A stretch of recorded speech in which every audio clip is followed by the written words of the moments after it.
gente, para quem não me conhece, eu sou Letícia Lira, psicóloga clínica, e hoje a gente vai conversar sobre o maravilhoso livro da Carla Madeira, A Natureza da Mordida. Inclusive, eu já falei aqui no canal sobre Tudo é Rio, da mesma escritora mineirense, e eu vou deixar linkado aqui em cima para que você possa dar uma olhadinha também. Antes de começar, passando aqui para te lembrar com todo o coração, para se inscrever, para curtir o vídeo, para ativar as notificações para ser lembrado semanalmente dos vídeos novos que eu coloco aqui sobre filmes, livros, sobre psicologia e afetos humanos. A Natureza da Mordida conta a história de duas estranhas que se conhecem de uma forma bem inesperada e intimista. A Olivia, que é uma jovem jornalista, e a Emma, que é mais conhecida como a Bia no livro, que é uma senhora já aposentada. Ela trabalhava como psicanalista e como professora. Então, a história se ambienta mais no começo ali, nas avenidas de Belo Horizonte, em que existe uma banca que é chamada Banca do Rodolfo, e o Rodolfo, que é o dono da banca, ele decide abrir uma espécie de sebo improvisado na sua banca, em que aos domingos as pessoas podem ir até ele, sentam-se nas cadeiras que ele coloca, nas mesas, ele faz um cafezinho, um pão de queijo, e a Bia, ela costuma ir todos os domingos para a Banca do Rodolfo se deliciar nos livros, porque ela adora ler, adora a literatura. Só que teve uma das vezes que a Bia foi para o seu lugarzinho, onde ela se sentava na mesma mesa, e inesperadamente ela encontra a Olivia ali sentada, chorando, escrevendo dentro ali, né, nos devaneios dela. E aí a Bia se depara com a Olivia chorando de longe. E ela ali admira sua beleza, admira a maneira como ela tá ali na sua tristeza. E a Bia, já numa idade mais avançada, ela começa a pensar que ela já não tem mais aquela questão de normas sociais, de etiqueta, de uma certa polidez, e começa a entrar num embate entre se aproximar de Olivia e realmente entender o que está acontecendo ali, e como se fosse invadir o espaço da Olivia, ou simplesmente deixar para lá e sentar em outra mesa. Só que a Bia decide chegar perto de Olivia, se sentar e fazer uma pergunta que vai ser o engate inicial do livro, que é: o que você perdeu que te entristece tanto? E isso choca a Olivia, e a partir dali elas começam a conversar, e isso inicia o que vai realmente consolidar uma amizade entre as duas. Duas mulheres de gerações tão diferentes, uma senhora e uma mulher mais jovem, mas que de alguma forma as duas se cativam bastante, especialmente pensando na história de cada uma e como, apesar das diferenças, ali nas duas biografias tem algo de universal e de muitas semelhanças ali, né? Nas dores, nas perdas, nas sensações e nos sentimentos presentes, nos marcos da história de cada uma. E é isso que elas vão encontrar compartilhando uma com a outra suas vivências. Então o livro segue intercalando anotações da Bia e percepções da Olivia, mais tarde uma carta que a Olivia fez também, e fica intercalando assim entre a percepção de cada uma, anotações, devaneios, reflexões, perdas, sentimentos. E a Bia, ela já está numa fase de vida em que a gente percebe que ela tem traços, sintomas de uma demência. E a gente vai descobrindo também que numa certa fase da vida dela, ela também foi saindo um pouco da realidade, ficando desconexa com o espaço, com o tempo, com as pessoas, e foi vivendo assim no decorrer da vida dela a partir de um certo acontecimento que foi muito desestabilizante para ela. Então, a Biela termina fazendo muitas anotações para entender o que foi que ela conversou com a Olivia, por exemplo, e se lembrar no encontro posterior com ela, o que foi que ela conversou, o que ela ouviu da Olivia, o que ela refletiu e tudo aquilo que ela já viveu na sua vida. Então, as anotações são como se fosse um parâmetro, um norteamento para Bia. E a Olivia, ela também fala assim como foi a percepção dela de Bia, como foi a história dela, só que a gente só vai saber mais, aprofundar mais sobre a história de cada uma a partir de, eu acho, lá para a página 60, mais ou menos. Eu acho que o livro tem umas 200 páginas, se eu não me engano. E isso me deixou um pouco impaciente, eu confesso, porque no começo o livro ele tem muito mais anotações da Bia, e essas anotações, como a Bia é uma personagem que reflete muito, que se questiona, que vai muito para a área da filosofia, fica realmente fazendo uma viagem, vamos dizer assim, na existência dela e das pessoas e da Olivia, enfim.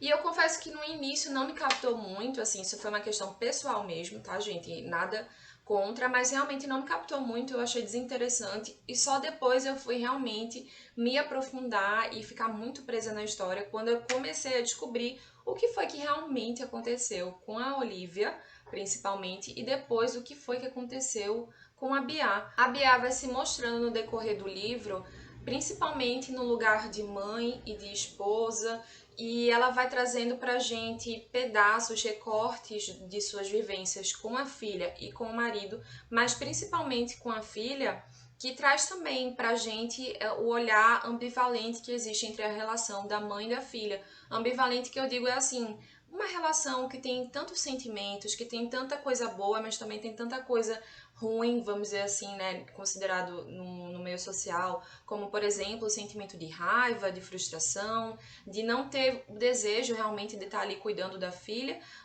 porque isso faz parte, né? A mãe é humana e ela passa por esses momentos. Então a Bia ela traz nas suas anotações vivências que trazem, que carregam uma certa culpa, arrependimento de como foi com a filha dela, mas também trazem essas ambivalências que existem no ser mãe. E como a Bia, ela aparenta ser uma personagem muito inteligente, muito intelectual, ela tá sempre questionando como é assumir esse papel, como é lidar com todos esses sentimentos contraditórios de ser mãe. Outro ponto que fica muito forte, que aí foi um marco realmente na vida dela, foi a saída do marido de casa, quando o marido deixa ela, deixa a filha dela.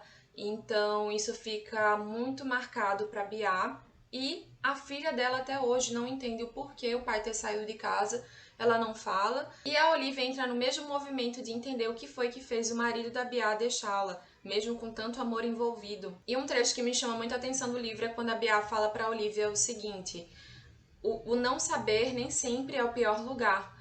E eu fiquei, assim, refletindo sobre isso, né? Como muitas vezes a gente tenta buscar toda a certeza do mundo, toda a segurança, o saber a todo custo e ter a previsibilidade na palma das mãos. Mas nem sempre vai ser possível saber de tudo, nem sempre vai ser possível prever as coisas ou entender completamente a magnitude da vida. Já a Olivia assume no decorrer da história o papel de amiga e de filha. A gente vê a relação dela com a mãe, que é a Laura, a visão da filha a partir da ótica dela, a mãe que em vários sentidos é vista por ela como uma mulher ideal, como uma mulher muito comedida, muito bonita, muito desejada por todos, muito paciente e quase como se ela tivesse sempre nesse lugar de comparação com a mãe, né? Nessa frustração de não poder chegar nesse nível, né? Nesse estágio como a mãe chega.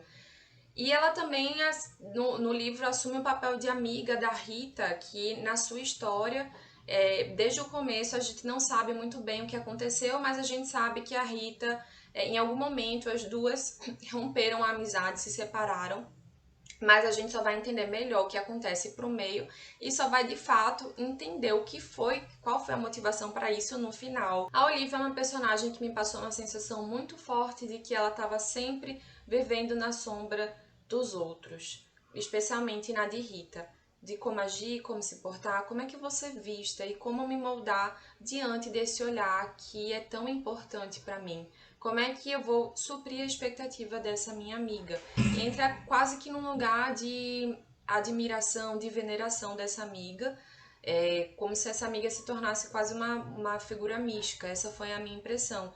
E a Olivia, ela tem traços assim muito fortes de uma insegurança, de uma autoestima disfuncional. Tem uma parte que me chama muita atenção, que ela fala que nunca foi tímida, mas sempre foi muito cautelosa e muito retraída, porque ela tinha um medo de receber um não. Então ela preferia ficar sem um sim pelo risco de receber um não.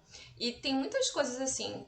Quando eu já li Tudo é Rio, de Carla Madeira, hoje eu estou lendo Véspera, porque eu já emendei logo, mas eu acho que o que me chama a atenção dos livros dela é que os personagens têm algo de muito íntimo, muito familiar, muito particular que é como se quase se Carla tivesse junto com o personagem, vivendo com ele e trazendo coisas muito reais que poderiam ser dos nossos irmãos, dos nossos pais, de pessoas muito próximas, sabe? Como se você realmente se sentisse muito próxima de cada personagem e ele realmente fosse muito real. Então, tanto em Bia quanto em Olivia, pra mim, eu me identifiquei mais com Olivia porque, não sei se é por fase de vida, idade, enfim, mas você vê muitas características que são muito universais e que se agregam muito facilmente à nossa vida ou a pessoas próximas ou, no meu caso, aos pacientes que eu atendo. E nesse sentido também eu percebo que a Carla Madeira sempre trabalha com o subsolo, o esgoto da humanidade, vamos dizer assim. É o nosso lado B que, apesar de muitas vezes a gente não querer olhar, eles existem sim. Então, temos sentimentos, temos pensamentos, temos questões que fazem da gente nós, que fazem de nós humanos e que podem ser até indesejados, mas fazem parte da gente. E eu acredito que ela consegue trabalhar muito bem essa ambiguidade da vida, essa não polaridade, né? A vida não é o preto no preto, o branco no branco. É um espectro entre o preto e o branco. Temos cinza, temos várias tonalidades de cinza, e a Carla Madeira consegue colocar isso muito bem na ambiguidade, na dimensão e nos inúmeros sentimentos que surgem no livro, sentimentos, comportamentos, pensamentos.